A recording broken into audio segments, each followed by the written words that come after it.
Good morning, everyone.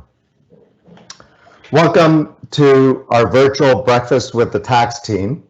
And today's topic will involve myself, Richard Rizzo, and Michael Cosentino reviewing the new and enhanced Canada Emergency Wage Subsidy. I hope everyone's well this morning and you and your families are staying safe and healthy. So on the administrative side, this is being launched through Microsoft Teams. For those of you who have not used MS Teams before, on the right-hand side of your screen, you'll see a live event Q&A section. And I know some of you have already posted some questions into the Q&A section. So if you have any questions throughout the presentation, please post them here. We'll do our best to respond to some of them through the course of the presentation, and whatever remains unanswered, we'll still try to get through them towards the end of the presentation. And for whatever reason, if we happen to not be able to answer your question, please send it to either one of us, or for clients of the firm, by all means, send it to your question to your Bateman and McKay account manager. Again, the speakers will include myself, Vinay Casa. I'm a tax partner with the firm, and my other tax partner, Richard Rizzo, will also be speaking, followed by Michael Cosentino, where he'll take us through some detailed CEWS calculations and examples. So CEWS, the Canada Emergency Wage Subsidy, was originally announced as Department of Finance's response to employers' COVID-19 related woes, acknowledging that in these turbulent economic times, employers may struggle to make ends meet and meet their payroll obligations to their staff. Then the CEWS was enhanced through a date extension on April 11, 2020 to allow it to go from March 15th to June 6th to, instead of that period, with an ability to extend to September 30th of 2020. Then on May 15th, it was extended to August 29, 2020. So just by way of background, under the old CEWS, the maximum CEWS was 75% of eligible remuneration to a maximum of $847 per week. And the eligibility criteria was a 15% year-over-year revenue decline for March of 2020. And the comparative period could either be with reference to March of 2019, or you had the choice January and February, the average revenues as compared to March of 2020. And then for every period of CEWS thereafter, we were looking at a 30% year-over-year revenue decline.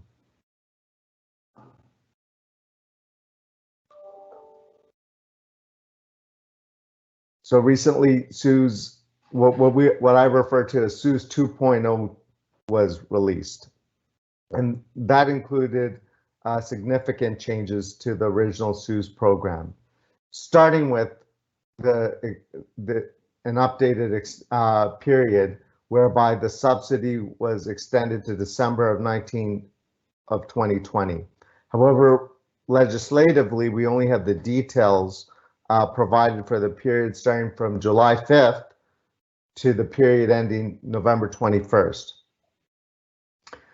And under these new rules, at a high level, eligible employers who experienced a revenue decline of less than 30%, so under the old regime, you may not qualify, but under the new regime, you may now qualify for CEWS retroactive to July 5th. And we will take you through the new qualification criteria in further detail.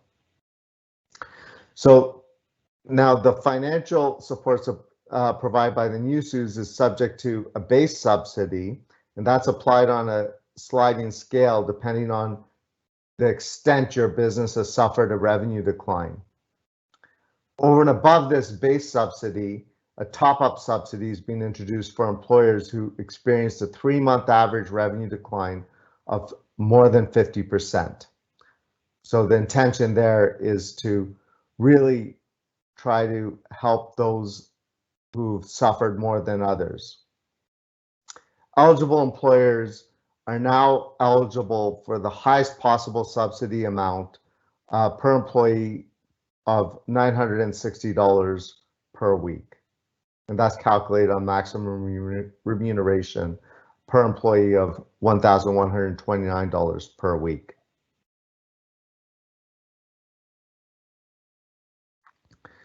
So you now have the option of using the previous month's revenues as a reference for the revenue decline test.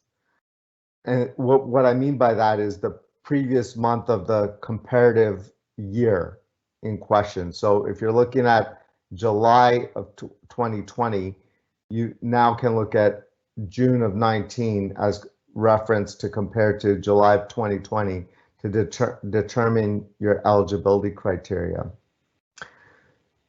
Employees that are without remuneration for 14 or more consecutive days in an eligibility period are now eligible for CEWS, while under the old regime they could otherwise be excluded. The calculation of CEWS for arm's length employees is based on actual remuneration paid for the eligible period, and there's no reference to the pre-crisis remuneration. So it is possible, certainly for arm's length employees, to be rehired without looking at under a new remuneration amount without reference to prior remuneration in determining CEWS. The calculation of CEWS for non-arm's length employees is based on the lower of an employee's weekly eligible remuneration and pre-crisis remuneration up to a maximum of $1,129 per week. So Michael, later in the presentation, will be showing you what this distinction between arm's length employee remuneration and non-arm's length employee remuneration for purposes of CEWS calculations. However, for non-arm's length employees, you still had to be on payroll pre-March 16, 2020 for this employment requirement. And there's a new safe harbor provision that enables employers to receive the same subsidy amount for July and August, periods 5 and 6 of CEWS, as they would have under the previous rules if the new rules result in a lower subsidy. So these changes are significant, and we were looking at it as a tax team, strategically speaking. Under the old rules, you could almost do what I call a back of the envelope calculation. Do I qualify or not? 15% for March, 30% year over year for the remaining periods, and determine how to proceed under your CEWS calculation. Under the new regime, as you'll see in our examples and the sliding scales that Richard will take you through, it's a finer science. I think you have to do the calculations no matter what to determine what's the optimal path to go down to maximize your CEWS claim.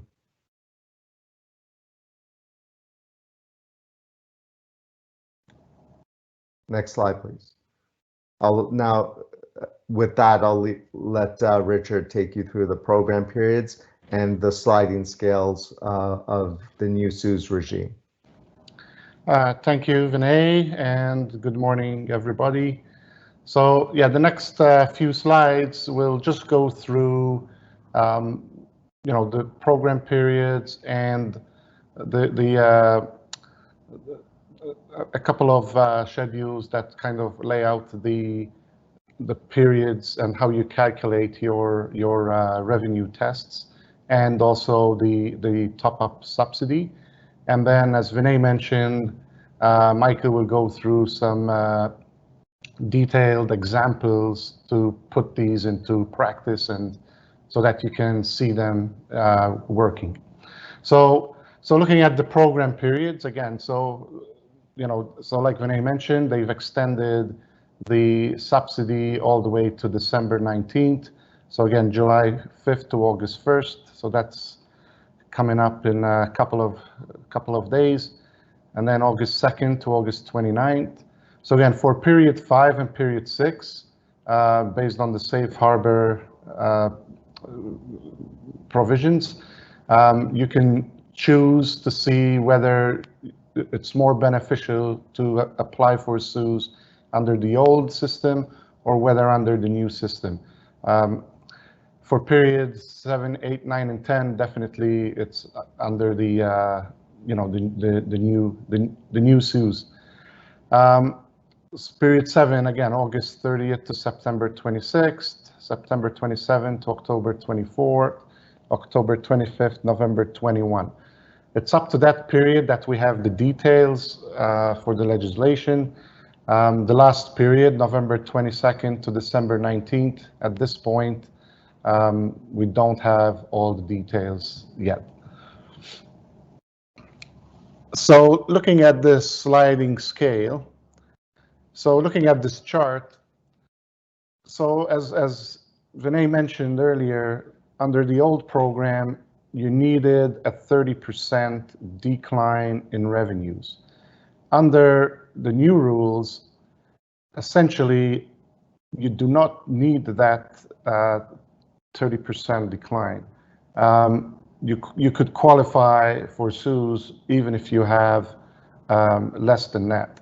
And depending on your percentage decline, the calculation is adjusted accordingly.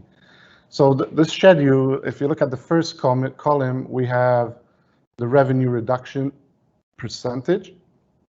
And essentially, if we look at the first row there, 50% or above. So if your revenues in a particular eligible period have decreased by 50% or more, then the base subsidy, so the sliding scale schedule here, this relates to the base subsidy. And we'll talk about the top-up later.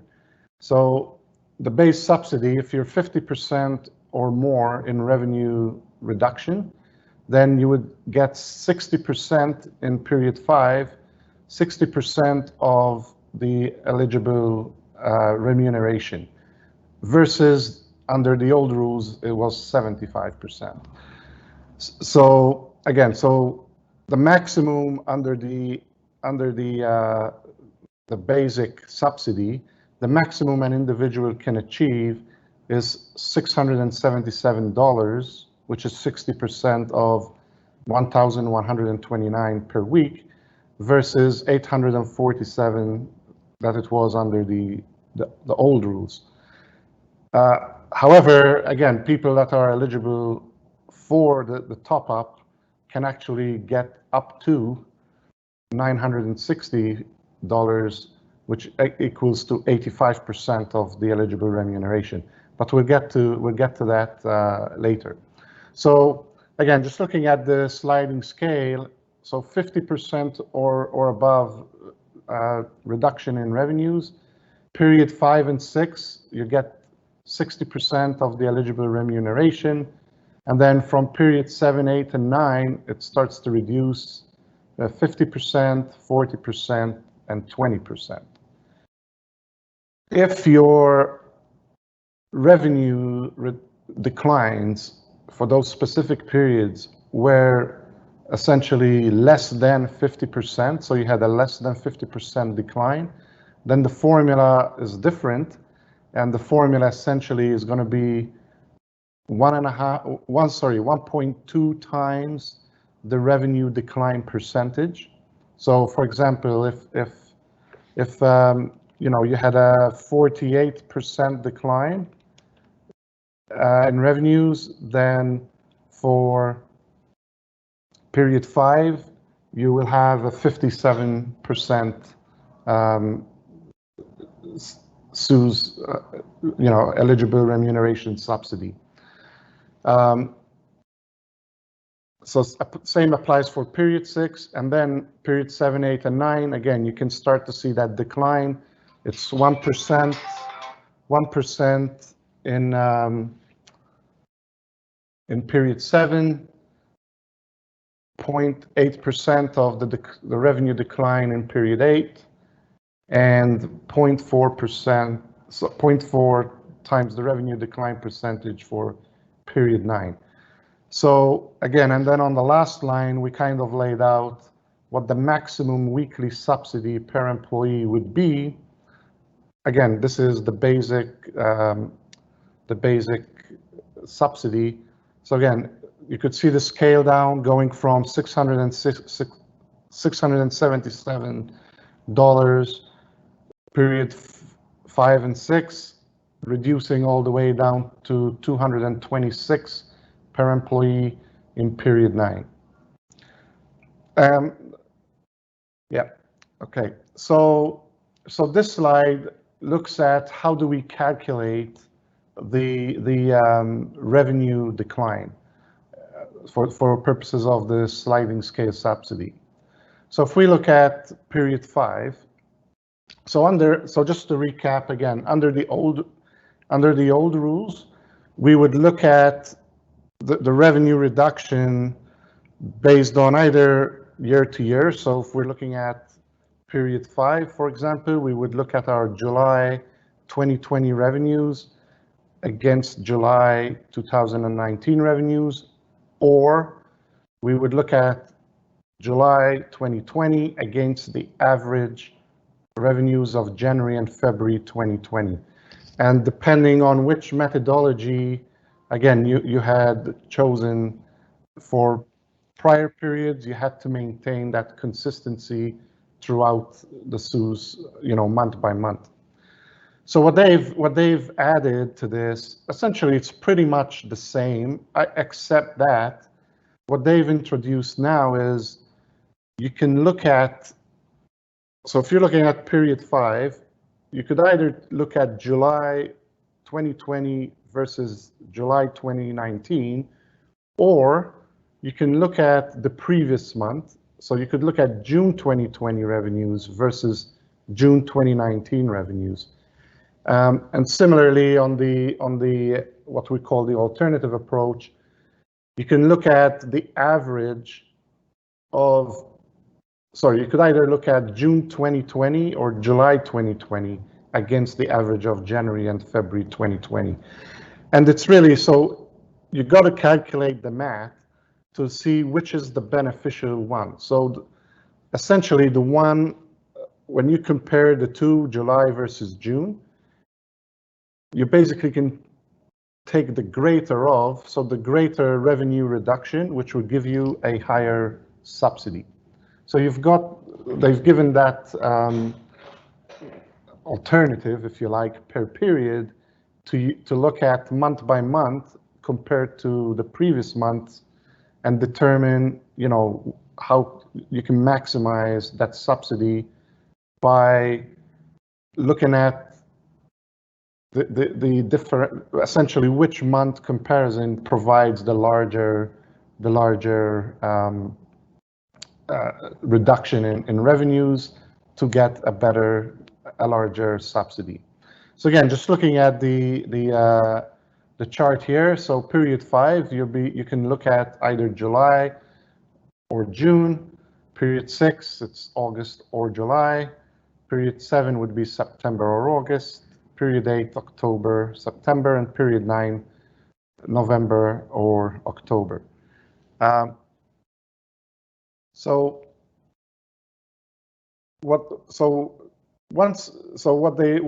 the new rules have also suggested is basically, so if you recall, again, as I mentioned before, under the old rules, once you had picked an approach, whether you're doing year-to-year comparison or whether you're doing current month against average of January, February 2020, you had to maintain that methodology throughout the whole CEWS program. What they've done for July 5th, essentially they've given the opportunity to look at and review which methodology works best to your advantage, if you like. Whether, again, it's the year-to-year comparison versus the average of January, February 2020. So in the period 5, you're allowed to either stay with the same methodology or potentially change it. But once you pick a methodology for period 5, then it's that methodology now that you have to carry through all the way to period 9, as we know so far, and possibly period 10. So now the top-up subsidy. So the top-up subsidy would apply only to businesses that have experienced a revenue decline of more than essentially 50%. So if your revenue declines have been less than that, then you're not, again, so the top-up subsidy would not apply. Now, the top-up subsidy is calculated on a 3-month average revenue decline. And as this chart points out, again, so if your revenue decline was 50 or below, the top-up is 0. If it was essentially up to 55% decline, you get an additional 6.25% of the eligible remuneration top-up. Between 60 and 55%, sorry, if your decline was 60%, between 60 and 50, you'll get a 12.5% top-up, and so on. So if you had a decline of 70% or more, you basically cap out the top-up at 25%. So businesses that have suffered revenue declines in excess of 70%, those businesses essentially between the basic subsidy and the top-up subsidy can essentially get a maximum of 85% subsidy of the eligible remunerations, which I believe equates to $960 per employee. So this next slide basically lays out the reference periods to calculate your top-up. So as I mentioned, again, it's an average of 3 months. So again, you could look at, there's 2 calculations you can look at. So for period 5, again, you can look at the average comparison of April, May, June 2020, compare it to the average revenues of April, May, June 2019. So again, it's the average of the months on a year-to-year basis comparison versus the same year reference, taking the average of the 3 months, April, May, June, compared to January, February of 2020. So again, it's kind of a similar calculation to the scaled down revenue test. Again, where you have either year-to-year comparisons or current year to average of January, February. The only difference, again, it's the average of 3 months. So period 6, the average would be of May, June, July. Period 7, June, July, August. Period 8, July, August, September. And period 9, August, September, October. So again, as Vinay mentioned earlier, under the old rules, you could kind of do a high-level quick calculation in your mind and see whether you're eligible and essentially get a good rough idea of what your CEWS subsidy could look like. Under the new rules, again, it's a lot more complex, and again, it reaches a lot more businesses on the basis that again, you could have a 20% decline in revenues or a 10% decline in revenues, and you still qualify for the CEWS. But now you have to, do the math to determine, first of all, which methodology you want to go with, whether it's the year-to-year comparison or whether it's the comparison with January, February 2020. And once you've picked that methodology, then you got to do another calculation to determine whether you want to do the, current month comparison versus the previous month comparison calculation. And I believe at this point, I'll hand it over to Michael, who's going to run through 3 examples to show, the differences in the calculations under the new rules. Perfect. Thank you, Richard. Hi, everyone. Hope everybody is doing well out there. Once again, my name is Michael Cosentino. I'm a senior tax associate at Bateman McKay, and I am back here again to walk through some examples regarding the changes to the Canada Emergency Wage Subsidy. Right now, if we recall kind of from the last time when we had the original CEWS rules came out, we went through a calculator that the CRA had created, and we went through that to see how the CEWS calculations work. As of right now, there is no new calculator by the CRA to calculate these with the new rules. That's not to say that they're not eventually going to release one, but for now, what I have for you today is one case study, and we're going to play with various variables with it, and we're going to go through a little spreadsheet that I created. That way we can see the mechanics of these new CEWS calculations. So with that said, I'm going to start reading through the case, and as we're going along, I'll point out certain key things, bring back up certain points that Vinay and Richard mentioned earlier in this presentation. And with that, let's get started. So we have XCO, and they have seen monthly revenue declines of 20% from April 2020 through November 2020 when comparing their revenues to the same month in 2019. So just breaking that down further, if we looked at April 2020 versus April 2019, XCO had a 20% decline in revenues.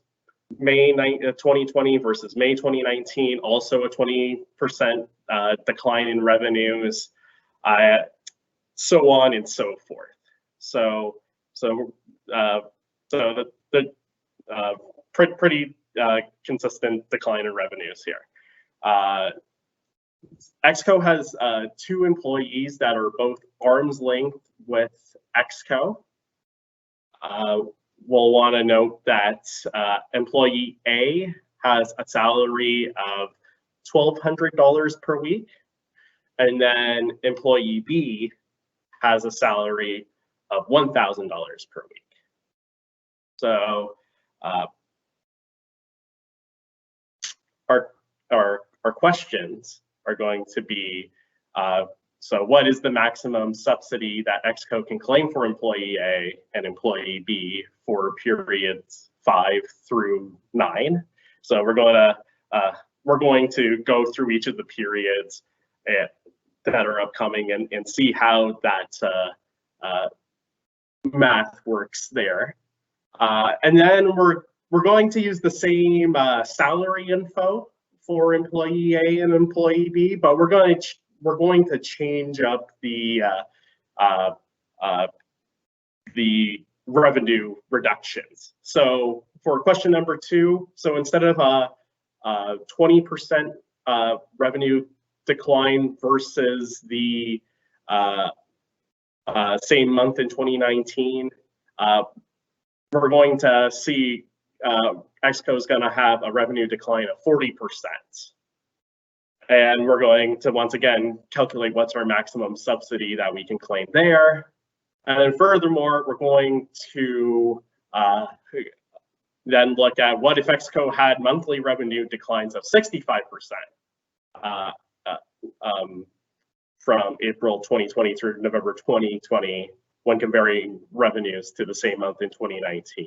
So again, we'll look at the maximum subsidy that EXCO can claim for those 2 employees there, and through this we're going to see the various calculations, the sliding scale calculation, and the top-up subsidy calculation as well.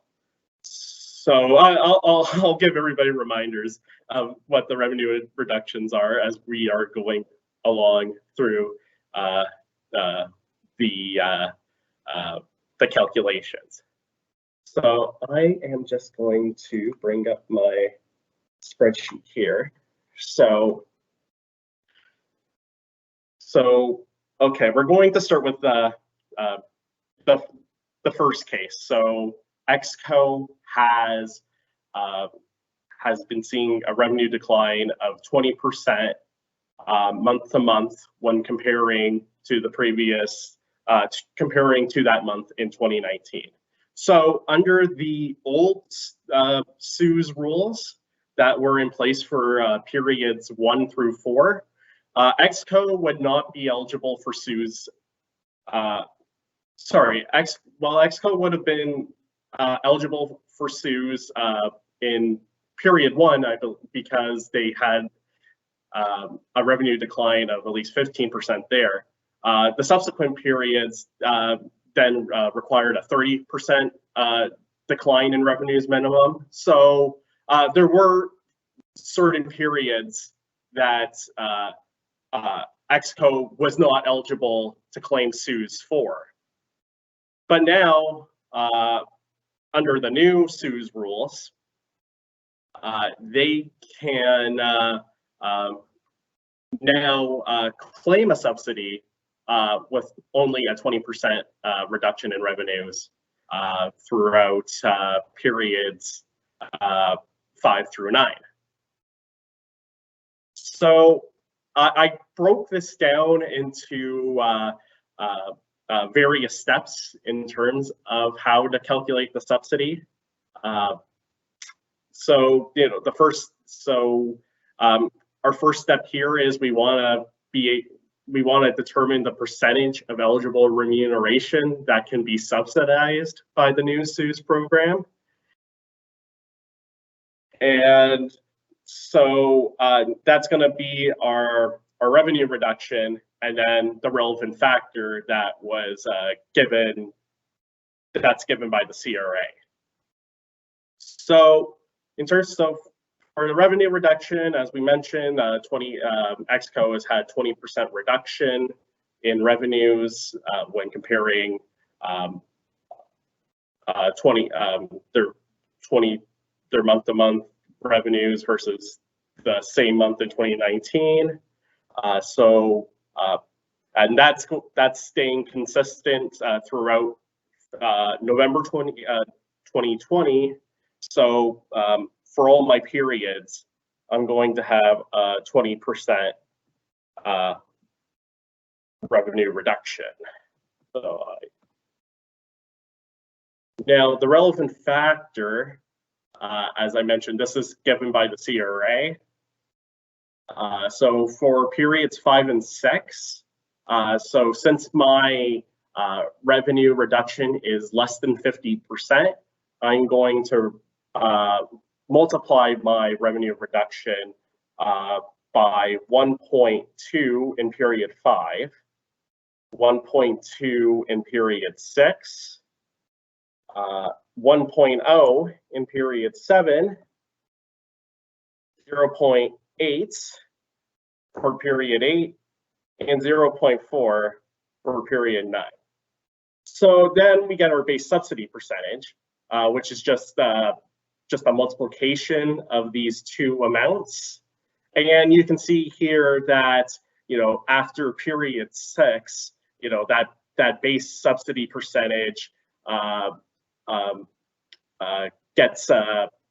becomes lower over time as the subsidy starts to be phased out.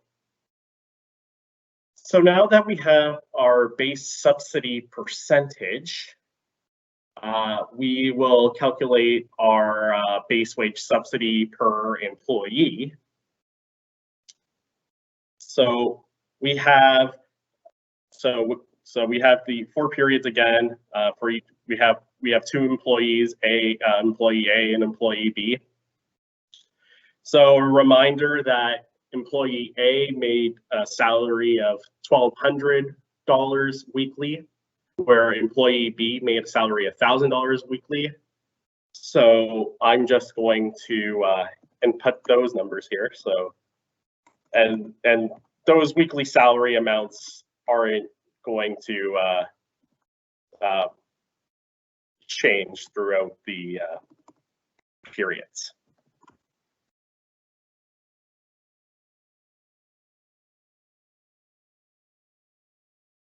Okay, so that's our weekly salary. Now the eligible weekly salary. So as as previously mentioned, and also the same as the old CEWS rules, there is a maximum.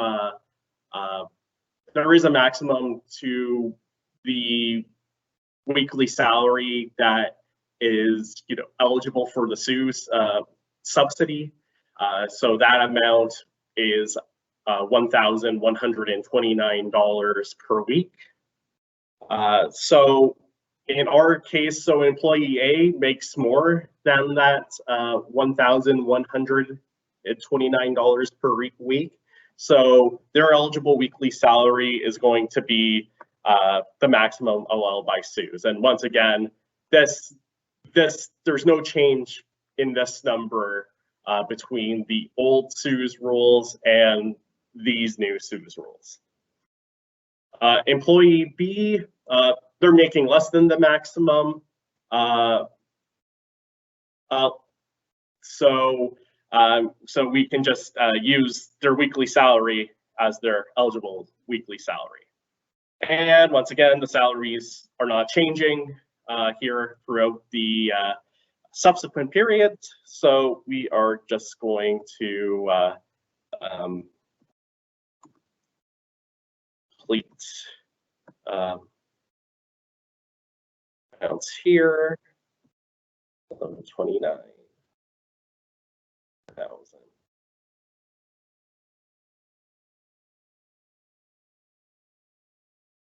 All right, perfect.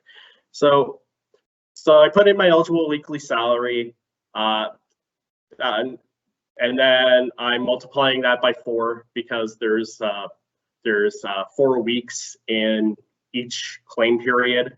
So that's going to get me up to my total eligible salaries for each employee.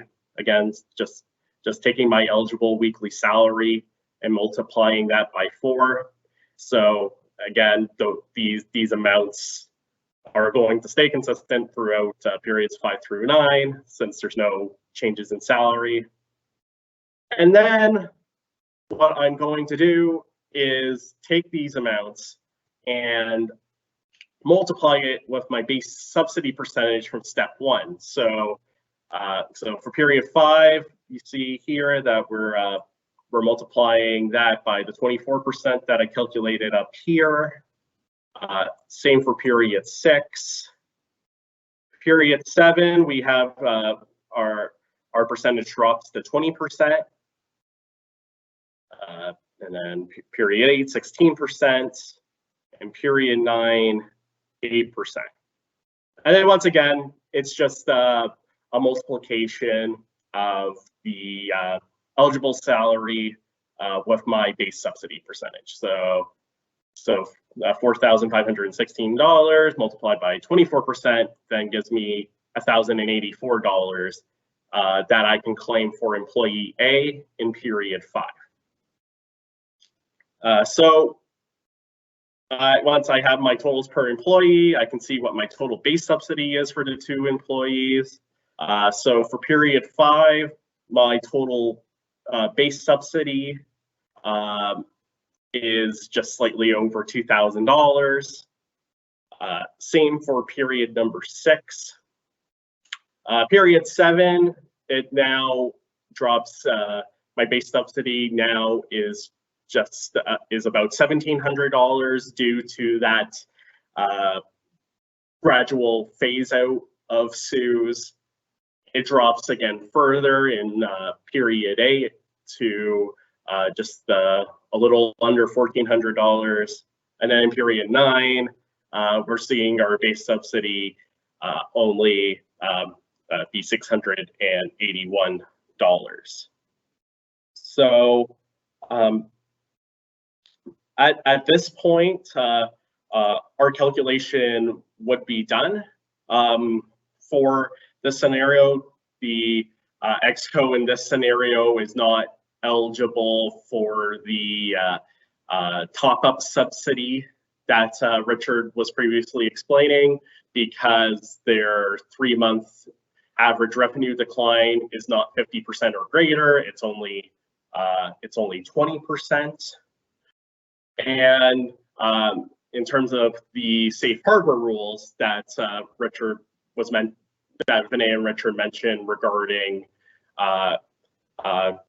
can we look at the old rules and for periods 5 and 6 and see, do we get a better result there than we do here? Well, EXCO was not eligible under the old rules because they only had a 20% revenue decline, where with the old rules, we needed to have at least a revenue reduction of 30% when comparing to the month in the previous year. So that is it for question number 1.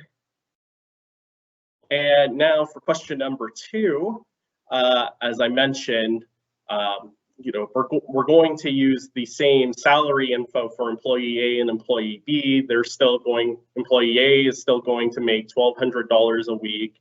Employee B is going to make $1,000 per week. The only difference that we'll see in case study number 2 is that our revenue reduction percentage is going to now be 40% instead of 20%. So let's see, I have a new spreadsheet that we can use for question number 2. And once again, we're breaking this down into steps. So once again, what's my percentage of eligible remuneration that can be subsidized by CEWS?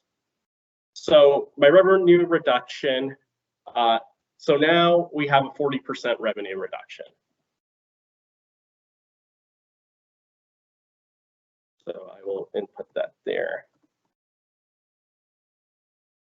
And then our relevant factor, those are the same as the previous example, as given by the CRA. We will be still using these relevant factors because our revenue reduction is still less than 50%. So in that case, the CRA is set for period 5. We're going to multiply our revenue reduction by 1.2. We also multiply it by 1.2 in period 6. Period 7, we just multiply it by 1. In period 8, we are multiplying by 0.8. And then in period 9, we are multiplying by 0.4. So once again, we're just multiplying the revenue reduction percentage by the relevant factor that's provided by CRA to calculate our base subsidy percentage. And once again, you can see as we go into the subsequent periods later in the year, so September, so reminder again, period 7 is essentially September, period 8 is essentially October, and period 9 is essentially November. We're going to see that gradual phase out of CEWS. So I have my base subsidy percentage. I'm going to go down to my next step and calculate the base wage subsidy per employee.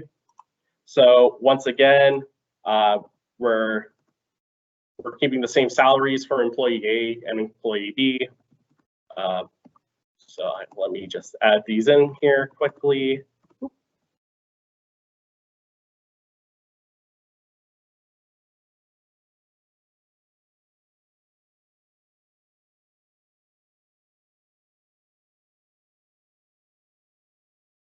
My eligible weekly salary, that's the same concept as we saw with question number 1. So, our salary is going to be limited to that $1,129 per week per employee. For any employees that make more than that amount. So for employee A, once again, we're limited to that $1,129. And for employee B, their eligible weekly salary still remains $1,000. So I will just add that in there.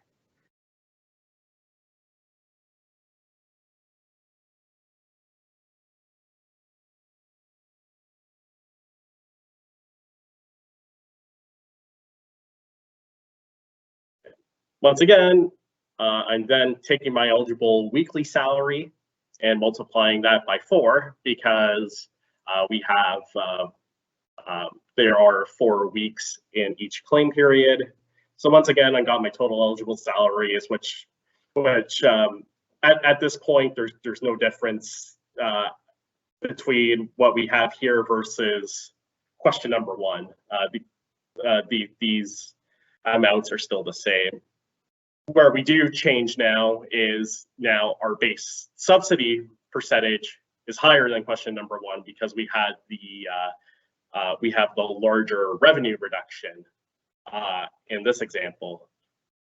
So now I'm taking my base subsidy percentage from step 1, so 48% for period 5. Once again, 48% for period 6. For period 7, my base subsidy percentage goes down to 40%. 32.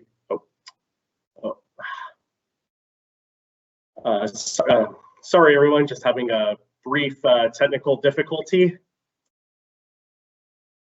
I will be back up very shortly.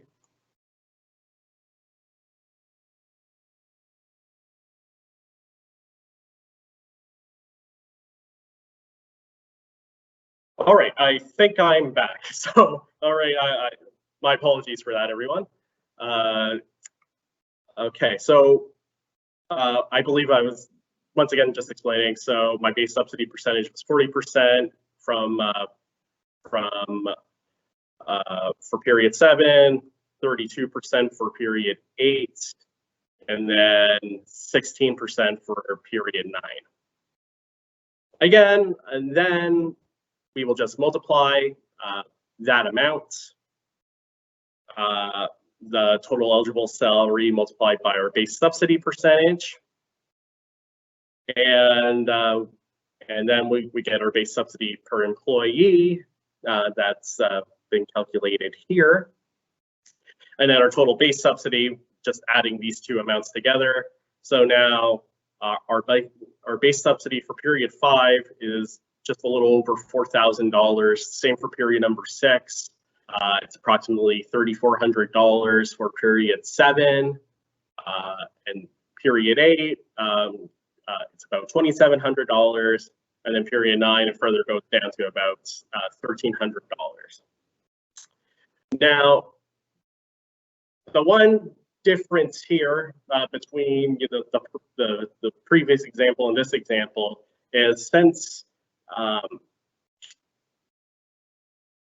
EXCO here, they have since their revenue reduction on the month-to-month comparison is 40%, they would have qualified under the old CEWS rules as they have revenue reduction of minimum 30%. So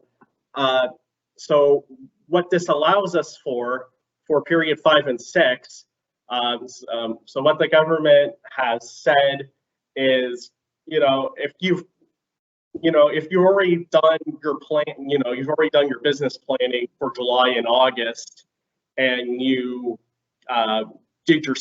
your business planning involves, doing CEWS calculations that were based on the old rules, and the old rules gave you a better benefit, then we are going to give you the calculation under the old rules. So for us here, we have to look at period 5 and 6, and we have to bring out the old CEWS calculator and see, okay, well, so I have my base subsidy here of $4,000. If I go calculate under the old rules, will I have a better benefit? I've kind of already done that ahead of time. So if people need a refresher on how to fill out the calculator, we have our previous webinar that has me going through the calculator in detail. So I'm just going to show you the results of my calculation. So if I had the old rules apply to me for periods 5 and 6, my base subsidy for CEWS would actually be $6,388. So I am just gonna put that into my spreadsheet for comparison reasons. So 6,388. 6,388. So our total subsidy under the new rules was about $4,000. Our subsidy under the old rules, however, was about $6,400. So we get the better benefit under the old rules. So in terms of period 5 and 6, my total subsidy will then be my calculation under the old rules, as this is that safe harbor rule that Vinay and Richard were mentioning. So for periods 5 and 6, aka July and August, if your subsidy is a greater benefit under the old calculation, the CRA will give you the old calculation in that respect. Again, you have to have that. Then, if you want to get the benefit of the old calculation, as the big reason here is that if we look at our eligible salaries here, instead of our subsidy percentage being 48% under these new rules, under the old rules, essentially the base subsidy percentage is 75%. So that's So that's why we are generating this bigger subsidy. So yeah, just to recap, period 5 and 6, EXCO will be getting the subsidy for about $6,400.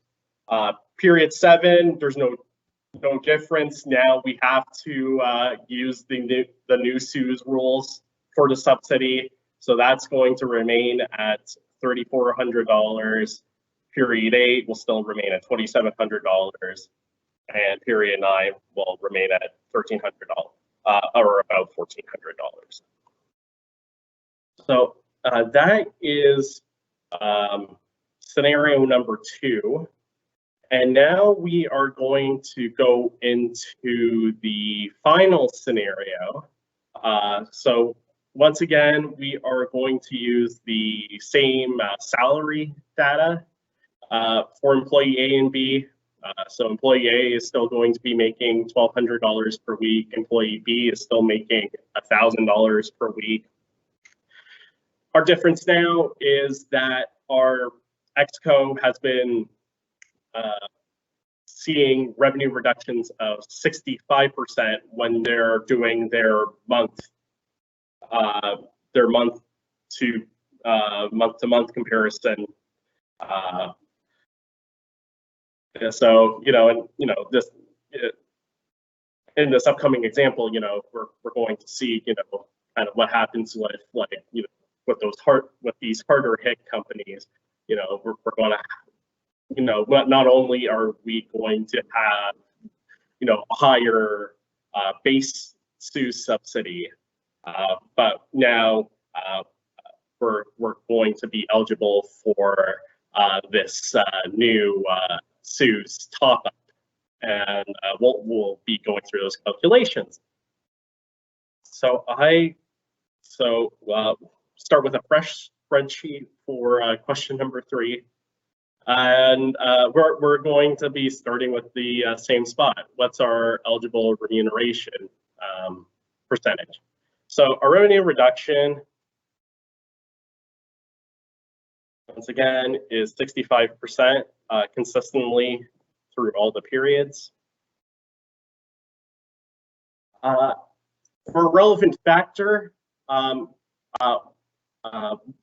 we will not need this here because our revenue reduction is greater than 50%. So the CRA has already told us if your revenue reduction, when you calculate it, is greater than 50%, your base subsidy percentage for period 5 is going to be 60%. Same with period number 6. Your base subsidy percentage will also be 60%. For period number 7, our base subsidy will then be 50%. And period 8, it further drops down to 40%. And then period 9, it drops down to 20%. And once again, that's because our revenue reduction is greater than 50%. That it's already an automatic figure. We don't need to. Our base subsidy percentage is an automatic figure. We don't need to do some multiplication like we did in the previous examples.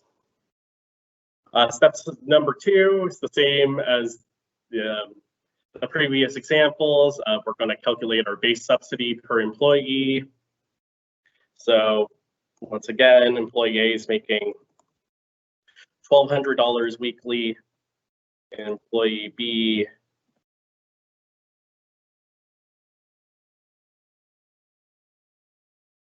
is making $1,000 weekly.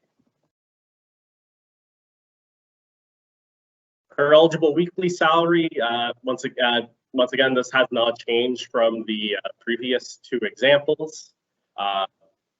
For employee A, they're going to be their salary is going to be limited to that maximum of $1,129 weekly. There's no limitation to the salary on employee B. their eligible salary will also be $1,000 per week.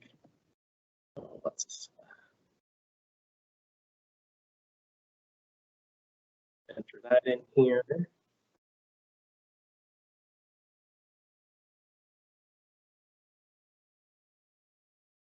Once again, multiplying by 4 because I have 4 weeks in each of my claim periods, bringing me to my total eligible salary for each of my employees, which are the exact same numbers from my first 2 scenarios. I then grab my base subsidy percentage from that I calculated back up in step 1, so 60%.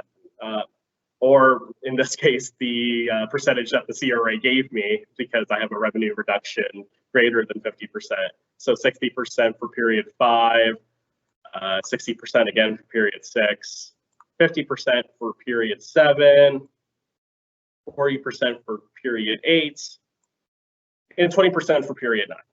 And then we just multiply our eligible salary by our base subsidy percentage, and then we get our base subsidy per employee. Add the 2 amounts together, we get our total base subsidy of about $5,100 for period 5, about $5,100 for period 6, about $4,250 for period 7, about $3,400 for period 8, and about $1,700 for period 9. Now, this is now where the we have a little extra step here. So, so here XCO has been seeing a decline in revenues 65% consistently over the month. So when you're looking at month to month, so when you're then looking at the 3-month average, that's also going to be 65% since that it's since the revenue reduction is consistent. So when we look at that, we look at the 3-month average. So for any of these periods, the revenue reduction when comparing to the same 3 months back in 2019, the revenue reduction is 65% as well. So that makes XCO eligible for the subsidy top-up. And that's, so we're going to go to step 3 and calculate the top-up. So first, it requires our 3-month average revenue reduction. And since we've been having that 65% consistent revenue decline month to month, that's also our 3-month average. So, so our response here is 65%. And then the CRA calculation makes you subtract 50%. So that's pretty straightforward. We're just going to put 50% here. So after subtracting 50%, that leaves us a subtotal of 15% for my 5 periods here, periods 5, 6, 7, 8, 9. The relevant factor, which is given by the CRA, so the CRA tells us to multiply this number, our subtotal here, by 1.25.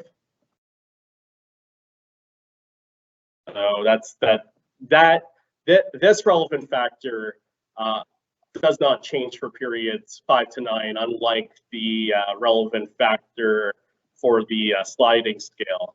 If we recall back in question like 1 or 2, we saw this relevant factor decrease as we got into the subsequent periods. But for the top-up subsidy, it's going to stay, when calculating the top-up subsidy, it's going to stay this same relevant factor of 1.25. And then we are just going to multiply our subtotal by a relevant factor, and we're getting our top-up subsidy percentage to be 18.75%, which matches the chart that Richard was showing you earlier on the slideshow. So, once again, we are going to calculate what our top-up is.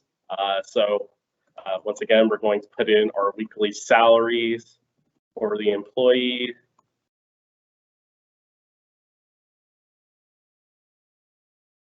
No changes here. Our eligible weekly salary. So again, there's no changes here as well. Employee A is still going to be limited to that maximum of $1,129. Employee B, their eligible salary will still remain $1,000.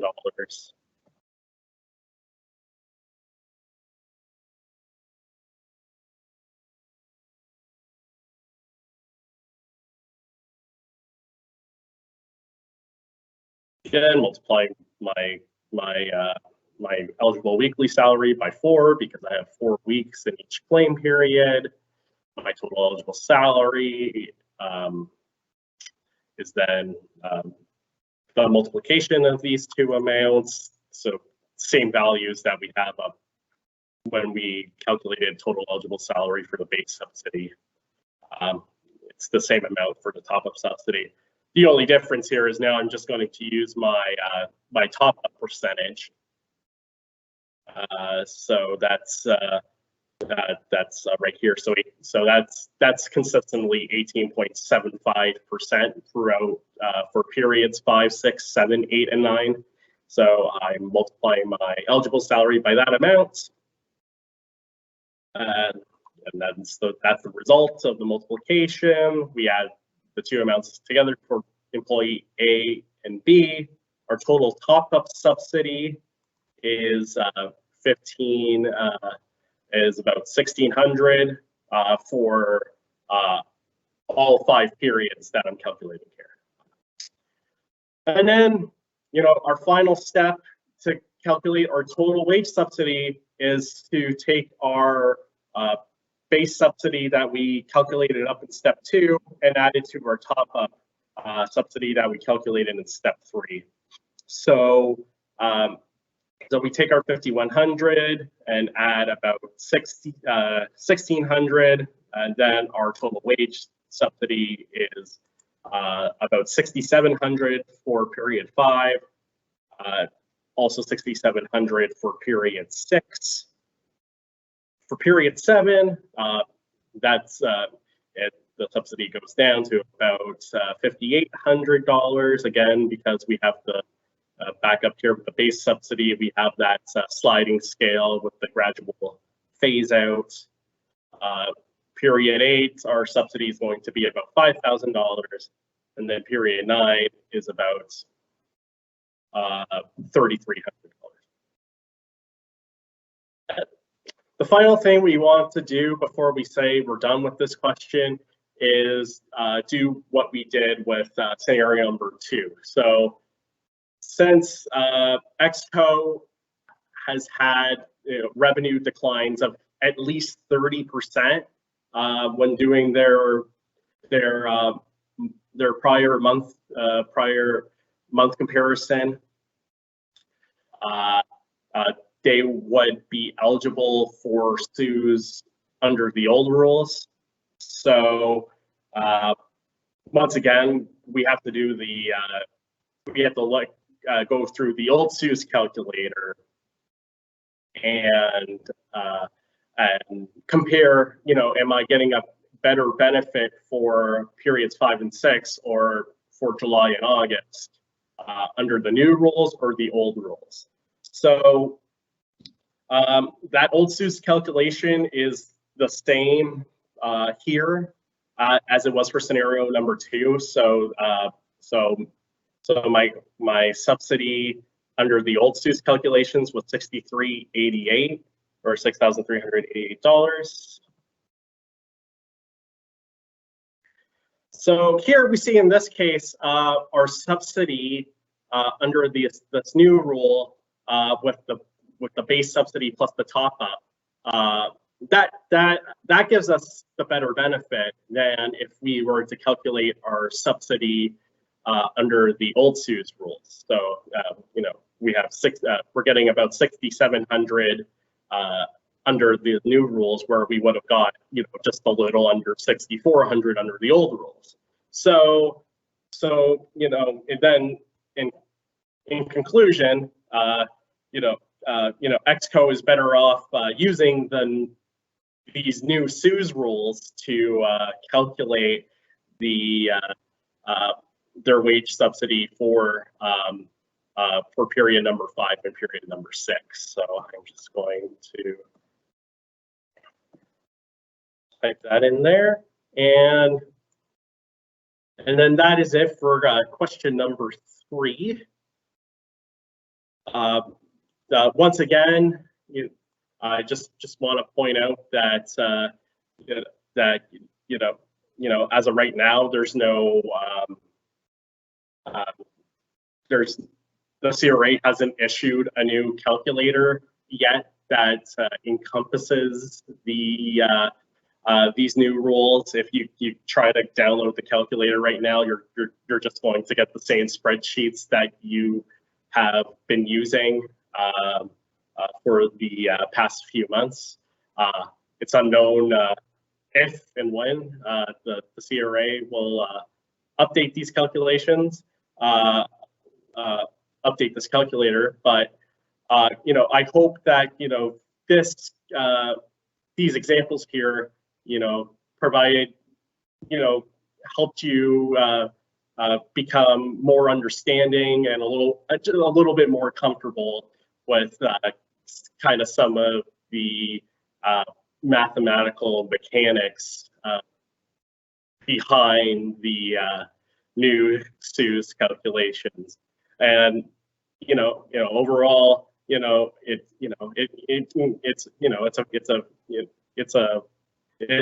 is an overhaul from what we had from the original CEWS calculation. So I'm sure there are plenty of questions that Richard and Vinay have been getting to. So I'm now going to pass things back to Richard and Vinay to kind of go over some of the Q&A that we've received so far through this presentation, and as well as conclude and wrap up. Thank you, everyone.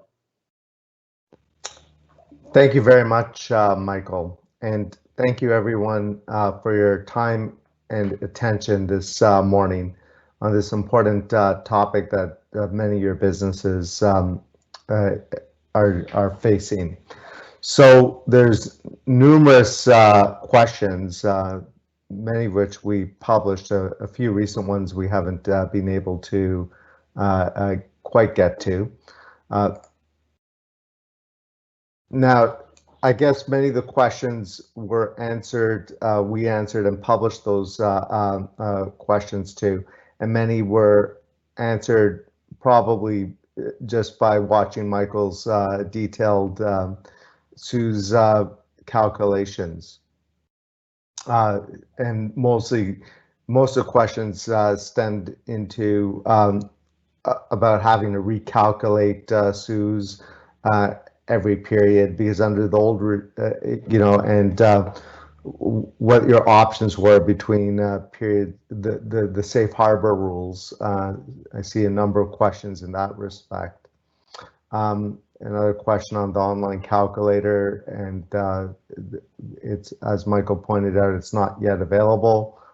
We've done our best to create our own, and if there's any further questions, by all means.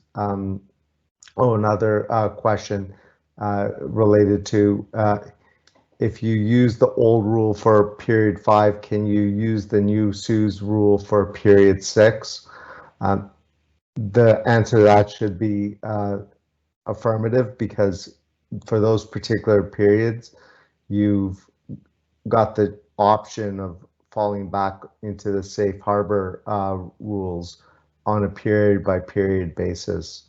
So you're not flip-flopping between revenue reduction calculation methods.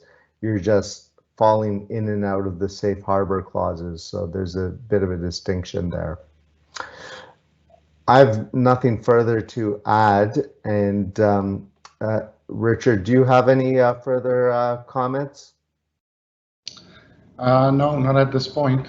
Again, I think just the one thing is, as we've mentioned throughout the presentation,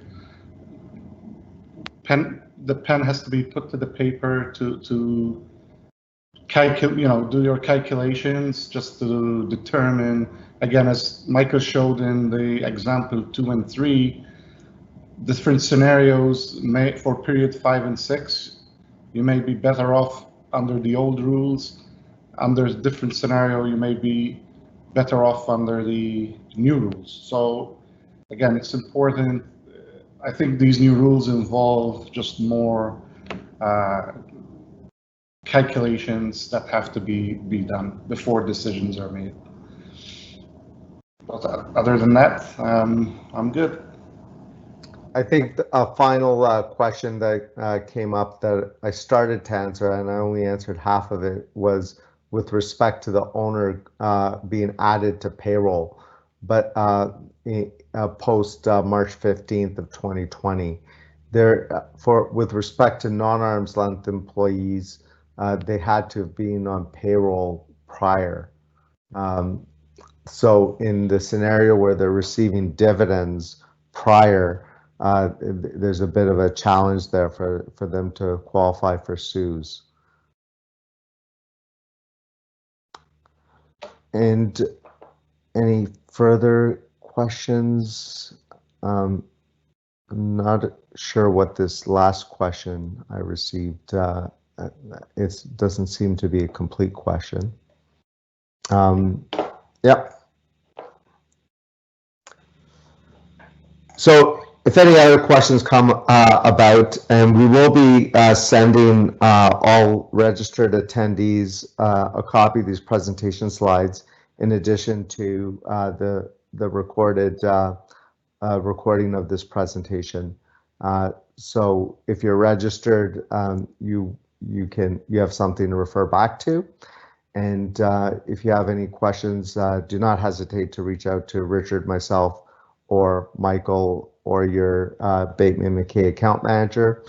And without further ado, wishing everyone a wonderful day.